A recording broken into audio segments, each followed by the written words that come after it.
Agora, já que você entrou nesse exemplo especificamente, eu acho que esse exemplo quer dizer mais do que isso. Isso acontece geralmente na comunicação, em todos os cantos. Você fala algo sem a intenção da ofensa, aquilo... Eu já adentrei no modo Cortella de verbalizar. Ofensa. E essa pessoa... Você não tem o intuito de ofender. Essa pessoa se ofende. Como é que você faz para controlar isso? Porque, por exemplo, você não é culpado dessa pessoa ter os seus traumas, de ela ter sua vivência, de ela absorver aquela informação de maneira que a agrida. Você não tem responsabilidade sobre isso, sobre nenhuma no teu gesto. Isso acontece geralmente na comunicação. Quando eu faço um comentário, uma piada, uma conversa no casal que briga, eu não quis dizer isso. Aí daqui a pouco essa pessoa se ofende porque ela tem... um background, ela tem informações que faz com que ela assuma uma interpretação. E eu sou obrigado agora a abraçar essa responsabilidade e pedir desculpa. Você que se comunica, e eu também, em público, portanto, é diferente de uma conversa. Mas acontece nas conversas também. Claro, também. Mas na conversa você... normalmente consegue refazer, porque você vai ter uma convivência com a pessoa, sim, em tese que você vai reatar, juntar os caquinhos, sim, e colá-los outra vez.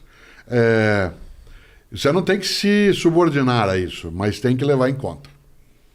Eu tenho de levar em conta, eu não tenho que me subordinar, eu não tenho que me calar, eu não preciso silenciar aquilo que eu vou fazer, mas eu preciso levar em conta que eu posso estar mexendo com suscetibilidades que, embora eu não seja responsável por ela ser daquele modo, eu posso machucá-la. Mas se eu puder evitar fazer isso, há coisas que não estão na minha consciência. Quando eu vou falar sobre um tema determinado, quando eu vou escrever sobre um assunto que eu sei que ele tem arestas, eu tenho que redobrar meu cuidado. Mas aí eu te pergunto, Cortella, desculpa te interromper, isso não acaba te tolindo, te cerceando? Não me torna mais criativo. Eu lembrar algo, o que eu vou falar é aquilo que se chama de argumento de autoridade por causa da idade. Tá bom. Não tem a ver. Você não vivenciou, você pegou uma parte, você nasceu durante a ditadura militar empresarial no Brasil, isso, e não pegou a censura daquele momento. Não. Governamental, não.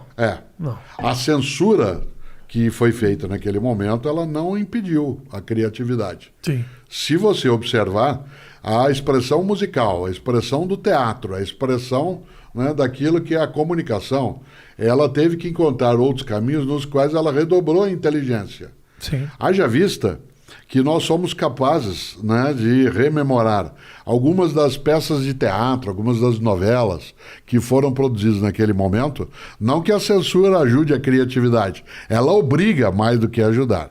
Por isso, não é que eu, Cortella, queira silenciar o tema porque alguém se fere, mas eu preciso redobrar o meu esforço para eu não dar um passo desnecessário. Meu lema no campo da comunicação, e talvez isso possa parecer até inocente, mas não ria de mim, ria comigo. Perfeito. Não ria de mim, ria comigo. A gozação na escola, aquilo que hoje, de modo estranho, é chamado de bullying, porque existe o verbo bulir em português, não precisa usar o inglês. Existe o verbo bulir? Sim, bulir. Você não vai bulir nisso, menino. Macaco que bule muito, que é chumbo. Claro, na minha infância, eu li Monteiro Lobato. Bulir. Eu li Monteiro Lobato. O primeiro livro inteiro que eu li na minha vida foi Rei, Nações e Narizinho, que era proibida a leitura, porque minha família é tradição católica, e os livros do Monteiro Lobato entravam no Index Librorum Prohibitorum. Na minha família também era proibido, mas é por causa do narizinho. Então. Porque todos narigudos, narigudos, a gente era... Qualquer coisa que tivesse narizinho, a gente era proibido. E narizinho ali era inho, né? É verdade. Certo? Portanto, exatamente. Se fosse Cyrano de Bergerac, então jamais você poderia nem chegar perto. E você é humilhado, e a humilhação é recíproca, porque agora eu te humilho, na outra é o contrário. Na escola mais antiga, você não tinha uma dimensão onde se pudesse maximizar a ofensa, a ponto dela se tornar algo que não tivesse reciprocidade. O que caracteriza o bullying é exatamente não poder haver o outro lado. Eu não faço o que comediantes, alguns fazem, que é falar com alguém da plateia. Eu não faço isso também. Isso. Não faço. Nas palestras, não. Aprendi como? Veja o que é uma coisa fofa. Certo? Mais Ora, um motivo para eu não falar com a tua plateia. grande questão, será que eu fui ofensivo? Para a pessoa, fui. Será que eu quis fazê-lo? Não. A sua intenção Isso. não era Não de era, ferir. mas machucou. Né? A frase vai doer mais em mim do que em você, né? Até, como se diz no Rio Grande, até pai e mãe já falaram isso um dia. Certo? Então, esta ideia, né, de uma cautela é muito diferente de uma anulação, né, da minha forma de comunicação. Né? O politicamente correto, ele funciona, né, muito mais por algo que um dia, eu gosto de citar isso, o Lenin tem um texto, né, o Vladimir Ilyich Ulyanov, o Lenin tem um texto sobre a teoria da curvatura da vara. Quando você pega uma vareta, né, e você apende para um lado, quando você solta, ela vai para o outro lado. Ela demora algum tempo para a obtenção de um equilíbrio, quando essa vareta é mexida. E nós, hoje, com o politicamente correto, a gente foi por um extremo. E nós estamos equilibrando um pouco o modo de comunicação. Né? Algumas das coisas que eu falava há algum tempo, numa coisa que produziam até riso, numa palestra, e eu recuei. Não porque eu queira me censurar, eu falei que eu sou capaz de inventar outra coisa, como faço, né? Que não chateie, né, nenhuma pessoa. Não há como eu impedir que alguém absorva, né, algo do modo próprio. A frase antiga, Milor Fernandes dizia, o problema da idiosincrasia é que não tem um especialista para cuidá-la. Sim, certo? Claro. Então, lá, não tem como lidar com o idiosincrático, mas que a gente precisa tomar cautela, quem está com comunicação, sem dúvida. Eu concordo. É que eu também vejo, Cortella, que a gente também, enquanto comunicador, tem um pouco a responsabilidade da provocação, às vezes, também. Então. De passar por algo que eu acho que pode até te incomodar. Lide você também com isso, né? Porque senão a gente não chega... Às vezes, realmente, tem a vareta, ela exagera para aquele lado, tanto no politicamente correto, como na provocação. Sim, claro. A vareta ela vai longe mesmo. Eu acho que... Mas são atividades de comunicação diversas. Né? Faz parte um pouco da tua atividade, claro, a iconoclastia, claro. Né? A demolição dos ídolos.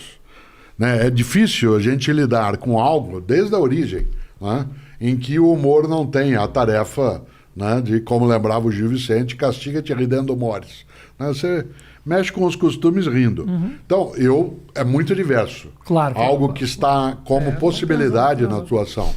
A Cláudia, com quem eu sou casado, ela é gestora de teatro, portanto ela está habituada, ela diz sempre que um espetáculo de teatro é uma mentira combinada. Né?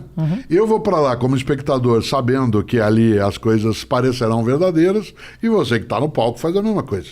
Certo? Sim. Quando você conta uma das tuas histórias no teu espetáculo, né, daquilo que aconteceu na tua casa, com a tua mulher, com o teu filho, com a ex-mulher, com o ex-filho, seja lá o que for... Nenhum de nós ali imagina que aquilo é 100% coincidente. Hoje em dia nós estamos vivendo um momento muito complicado, porque muitas vezes não é só aquele que me assiste ali na minha frente. Às vezes essa informação sai daquele lugar e printa no jornal. Isso. E aí é um lugar que não estou num ambiente de desconstrução que é o palco. Eu estou printado na página da revista Veja. Aí realmente até eu mesmo às vezes leio e falo que absurdo esse negócio.